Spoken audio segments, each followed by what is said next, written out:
It's Saturday morning, just moving some stuff around the yard with the little electric beast, and I'm going to pull the drill out because we washed it off the other day. We've got to move that brush from in front of it. I've been offered a deal to swap it, and they want me to send some pictures of it, so I'm going to get it out, especially while it's nice and sunny and dry, and take some pictures of it. But I'm just going to move this brush out of the way first, and then maybe next week when I'm in Agritechnica I might be able to thrash a bit better deal out. Ooh. Just put the handbrake on because sorry about the boy beeping. Just need to put the forks a bit wider. Enough job. Clear that ash auger working, so that's good. Full of flies and cobwebs. It's actually quite mild today compared to yesterday. That's out now. I just need to come this way a little bit. Put that on, and then we can move the drill out. I think I could put the carriage on the front though, that we use for moving the chipper. We could use that to move the drill, perhaps, and actually move it with electric, perhaps. Perhaps, keep saying perhaps. There we go. Dead quick, the hydraulics on this, just instantaneous. You don't have to sort of like wait for the engine to rev, it just goes. While I've got it on, I may as well get this spilt wood chip off the yard, or it ends up down that grid next time it rains. Surprisingly, it's not raining today, and it's not raining in London either. So David Jones, he's helping out with the Lord Mayor's Parade in London today. And they've got a quad track driving through the street, so he sent me a couple of videos, so I'm going to show you them now.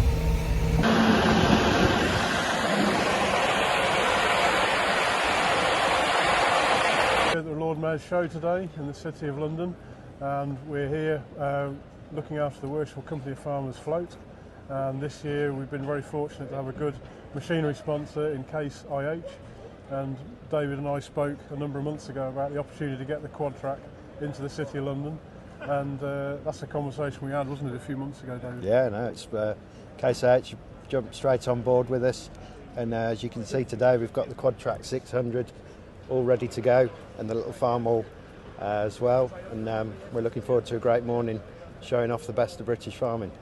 Absolutely, yeah. It's an annual event here. It's a really big event for the Worshipful Company of Farmers, and we really appreciate the support and backing from the NFU, Red Tractor. We also have the Surrey Docks Farm involved in the day, so that's going to be great. And obviously we really appreciate all the support and backup from Case IH, and we look forward to seeing the quad track in the City of London. I've coupled this on the front with the thing we use for moving the chipper, but just looking, I reckon that height of that is the same height as that, so technically you could pull it with this thing if it had isobus. And it is four-wheel drive, but you probably want bigger tyres on it. Anyway, let's put it in the shed and get some pictures where we can get round it. Just have to dump the air brakes. That's the one. Should wheel out now. Now I'm deaf.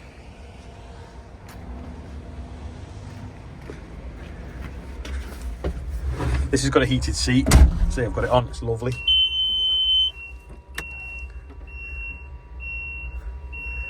Easy peasy.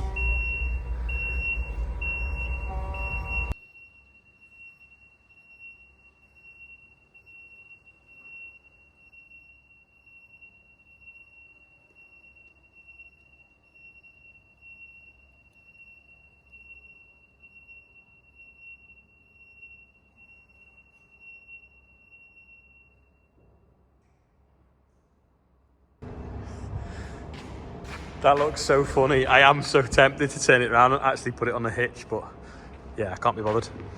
Yeah, I'll get some pictures of it now in this shed. It's nice and bright and clean. Before I put the drill on, I was brushing the yard and I went over the weighbridge. What do you think that weighs complete with the brush? Let me know in the comments. That's today's quiz question. Anyway, I've took some pictures now. I'm going to stick it back in the shed. Something tells me Morgan missed a bit when he washed it off. That and then maybe them threads on the wheels. Next week at Agritechnica, I'm going to go to the Merlot stand and see if they've got one of these on it, and I'm going to see where the handbrake is, because it is so much hidden behind the key, and then when you turn it on, you always turn the wipers on, so it needs to be where you can see it. So we'll tell them if they've not moved it already. This has been washed out and left tipped up. Look how much it's gone orange overnight. I used to think this had big tyres on it until I saw them trailers the other day carting maize. The tyres that they had were up here. Huge ones. I think they're huge Mitas tyres, they're BKTs. And we're going to stick this in the shed so it doesn't get wet if it rains. There's one of these, I believe, at Agritechnica. I've seen a picture online, so if anyone's at Agritechnica and sees it, take a picture and tag me in it. Can I back this round this corner? Or is the weight block going to hit that trailer part there?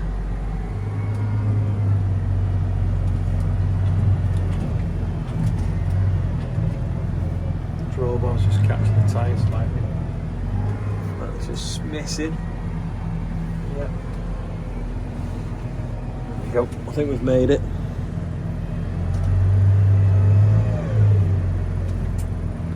Maybe a bit close to that far pillar of the boiler. I'll do a quick shunt.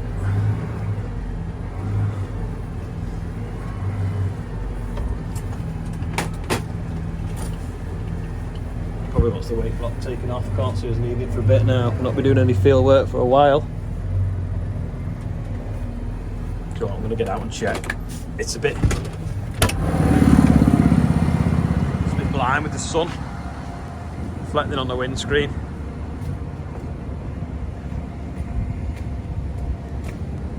Should just make it at that. I'm just going to move this though. Very close here. In fact, I've caught that pipe.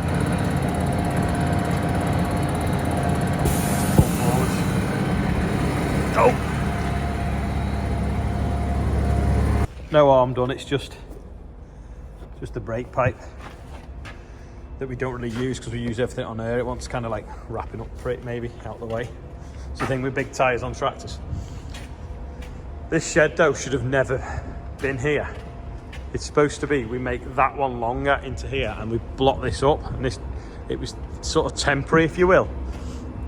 When we had a fire in the boiler house and it damaged this shed here that the MB Track's parked next to, we decided it was wise not to replace it and leave a fire break, and then the money that it would have cost to rebuild the bit that was damaged we put towards building this shed here. So the idea was then take that back wall out and have a longer OSR store, but we wanted segregation, so it's got barley in it at the moment. There's what's left.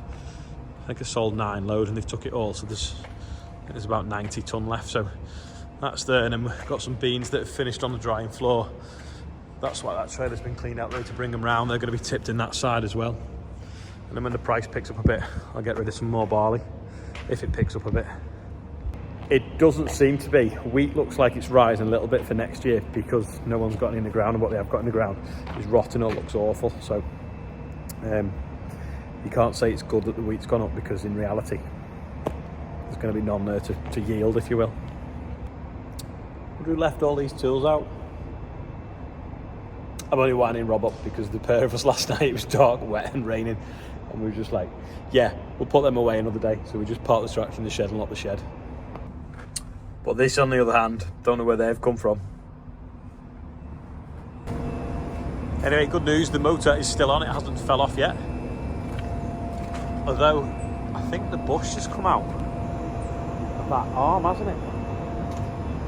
Just fell down that hole as well. Because, yeah, the bush has come out, hasn't it?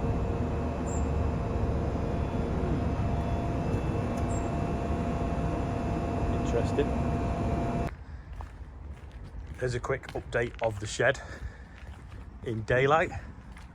So yeah, started to take shape. He's actually cut all the bricks in half at the bottom. I think that's so that the damp course fits in the right place. Might be able to see from here, yeah. There's a damp course layer in there, a black strip.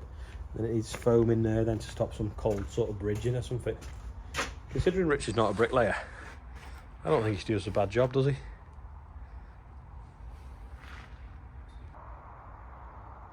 This is the wheat behind the yard. It actually looks all right. You can see the little squiggly bit where we set the drill up. But when you get to the wet patch where it's flooded, obviously there's not really much growing at all there now, which is a shame. But the rest of it, considering the slugs we're eating, it doesn't look too bad at all. In a normal year you'd think it looked awful, but considering some of the awful wheat that we have got that totally flooded and the barley that's just rotted away, at least that's got a green tinge to it, that field. Not a massive birthday bumper today, but definitely a dodgy name on there, so I'll leave you to guess which one. Lucy, the legend is 41, or that actually might be a second name. Got Wayne Kerr is on there, James Lane, John Taylor 17, Kyle and Karen Davison, happy 7th wedding anniversary. Florian Tom Lord, 11 and 12. Charlie Scavell's on there, David Stone's on there, and Sumo Cave is 54. So happy birthday, everyone on the birthday bumper, and even the dodgy name. That's about all for today. Short day today. Not had a lot of sleep. Clara seems to wake up every 2.5, 3 hours, so it's wet. There's nothing to do. So I'm pleased that the wheat's coming on a bit though. That's not too bad. But yeah, thanks for watching today. I'll see you all tomorrow, and I'm excited as well for next week because we're going to see some massive machines at Outbury Technica as well.